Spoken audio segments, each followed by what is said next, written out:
Halo adik-adik, jumpa lagi bersama saya masih di sini di channel Kunci Jawaban. Pada video kali ini kita akan melanjutkan untuk membahas buku Bu Pena Jilid 4D tema 9 Kayanya Negeriku. Tapi sebelumnya saya ucapkan terima kasih kepada adik-adik yang sudah subscribe channel ini atas dukungannya, dan terima kasih juga bagi adik-adik yang selalu menonton iklan-iklannya tanpa di skip. Semoga kalian sukses dalam belajarnya. Bagi yang belum subscribe, silahkan di subscribe jika video ini bermanfaat untuk adik-adik semuanya. Untuk mempersingkat waktu, langsung saja dibuka adik-adik bukunya halaman 110.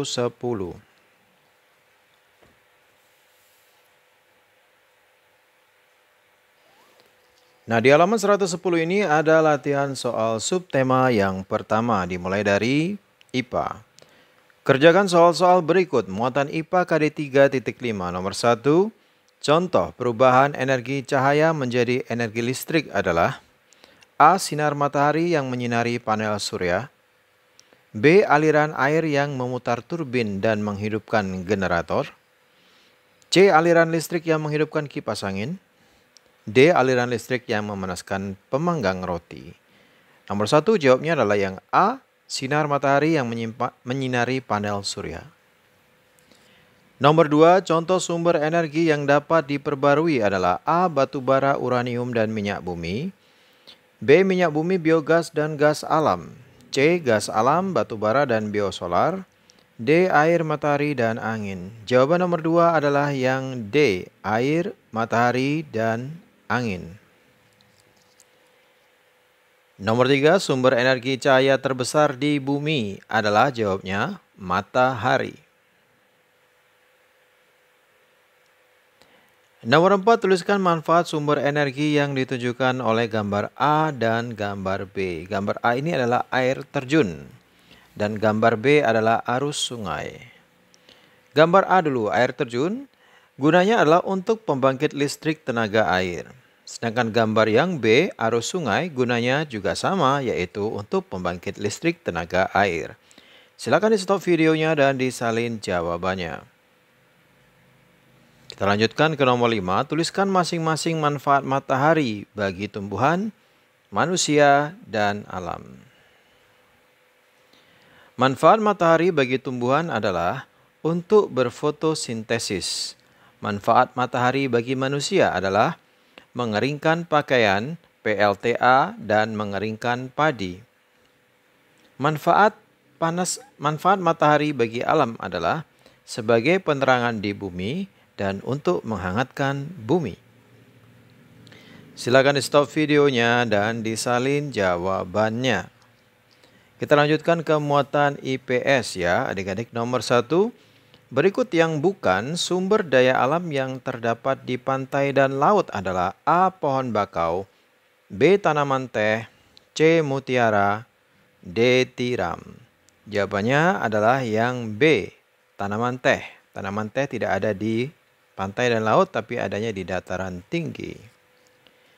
Jadi jawabannya yang B. Nomor 2, pekebun teh merupakan jenis pekerjaan yang banyak dimiliki oleh masyarakat yang tinggal di A. Pantai, B. Padang rumput, C. Perkotaan, D. Dataran tinggi. Seperti yang sebelumnya saya katakan dan jelaskan, jawaban untuk nomor 2 adalah yang D. Dataran tinggi. Nomor 3, kegiatan ekonomi berupa distribusi dalam pembuatan kertas adalah. Nomor 3 jawabnya adalah pengiriman kertas yang sudah diproduksi ke toko-toko atau supermarket. Lanjut ke nomor 4. Saat makan ikan sarden dari kaleng, kita melakukan salah satu kegiatan ekonomi, yaitu jawabnya adalah konsumsi. Sekali lagi jawabnya adalah konsumsi. Sudah bisa menulisnya adik-adik? Sekarang kita lanjutkan ke nomor yang kelima. Buatlah bagan proses kegiatan ekonomi pembuatan keripik kentang yang dimulai dari dataran tinggi. Oke, ini jawabannya agak panjang ya adik-adik ya. Silahkan di stop videonya dan disalin jawabannya. Jawabannya seperti ini adik-adik. Saya buatkan skemanya seperti peta pikiran. Yang pertama ini adalah judulnya keripik kentang. Prosesnya adalah yang pertama, kentang ditanam di dataran tinggi, kemudian kentang dipanen, lalu kentang dikirim ke penjual keripik kentang. Lalu kentang diolah oleh penjual keripik kentang dengan cara dicuci, dikupas, dipotong, digoreng, dikemas. Lalu keripik kentang dikirim ke toko-toko atau supermarket.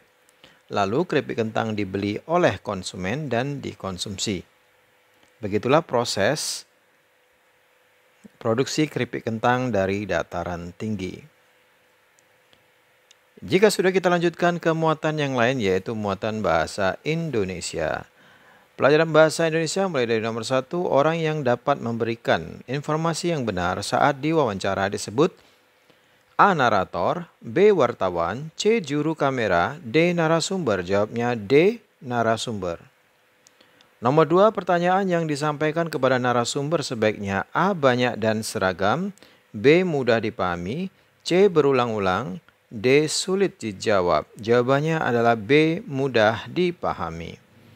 Nomor 3, pertanyaan yang tepat untuk diajukan kepada narasumber seorang pecinta hewan adalah A. Bagaimana cara merawat hewan agar tetap sehat? B. Mengapa hewan-hewan ini berada di tangan Bapak? C. Kapan Bapak terakhir mengenakan seragam untuk bekerja? D. Apakah Bapak memahami jenis-jenis hewan yang hidup di hutan? Jawabannya adalah yang A. Bagaimana cara merawat hewan agar tetap sehat? Nomor 4, hasil wawancara dapat digunakan sebagai bahan untuk membuat. Jawabannya adalah laporan wawancara atau artikel. Saya ulangi, laporan wawancara atau artikel dalam berita. Lanjut ke nomor 5. Kamu akan mewawancarai seorang pemadam kebakaran yang baru saja selesai memadamkan api di suatu perumahan. Menurutmu, bagaimana pertanyaan wawancara yang sesuai untuk diajukan ke pemadam kebakaran tersebut? Silakan adik-adik catat jawaban yang saya karangkan jika adik-adik berkenan. Jika tidak, adik-adik juga bisa membuatnya sendiri ya. Tergantung pemikiran adik-adik semuanya. Saya memberikan pertanyaan untuk nomor 5, jawabannya adalah pertanyaan-pertanyaan untuk seorang pemadam kebakaran ya adik-adik. Yang pertama, apa yang menyebabkan terjadinya kebakaran tersebut? Yang kedua, berapa lama kebakaran dapat dipadamkan? Yang ketiga, apakah kendala saat memadamkan kebakaran tersebut? Silakan di stop videonya dan disalin jawabannya. Selanjutnya PKN adik-adik ya, nomor 1.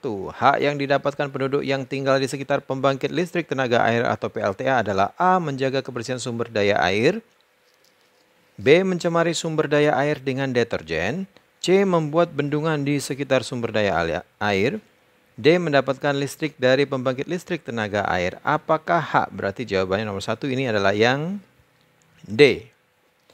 Mendapatkan listrik dari pembangkit listrik tenaga air. Nomor 2, kewajiban seseorang yang berkunjung ke kebun binatang adalah kewajibannya banyak ya adik-adik ya. Silakan dicatat dan disalin videonya. Silakan di stop videonya dan dicatat jawabannya. Nomor 1, menjaga kebersihan. Yang kedua, mematuhi aturan dan tidak merusak fasilitas di kebun binatang. Silakan stop videonya dan disalin jawabannya. Kita lanjutkan ke nomor 3. Manakah yang harus dilaksanakan terlebih dahulu, hak atau kewajiban? Jelaskan. Jawabannya kewajiban harus didahulukan karena dengan memenuhi kewajiban kita akan mendapat hasil yang dinamakan hak. Silakan stop videonya dan disalin jawabannya. Lanjut ke nomor 4, jelaskan bentuk pemanfaatan sumber energi air sesuai dengan gambar berikut. Nomor 4 menurut saya adalah untuk wisata alam berupa penyelaman bawah laut dan air laut juga bisa digunakan untuk PLTA. Jadi nomor yang A ini untuk wisata alam berupa penyelaman bawah laut atau PLTA. Sedangkan yang B ini pemanfaatan air adalah untuk pembangkit listrik tenaga air atau PLTA juga adik-adik. Kita lanjutkan ke SBDP. Nomor 1, lagu berikut yang menceritakan tentang keindahan lingkungan adalah A. Di sini senang, di sana senang, B. Rayuan Pulau Kelapa, C. Burung kakak tua, D. Kasih ibu. Nomor 1 jawabannya yang D. Kasih ibu. Maaf ya adik-adik, bukan D. Saya ralat, saya ulangi, saya lihat tadi. Saya kira PKN. Yang benar adalah B. SBDP nomor 1 B. Rayuan Pulau Kelapa. Saya ulangi, nomor 1 adalah B. Rayuan Pulau Kelapa. Nomor 2, perhatikan notasi angka berikut. Not balok dari notasi angka tersebut yang benar adalah A, B, C, atau D. Jawabnya adalah yang B. Nomor 3, lagu Menanam Jagung dinyanyikan dengan tempo. Jawabnya adalah cepat dan riang. Cepat atau riang?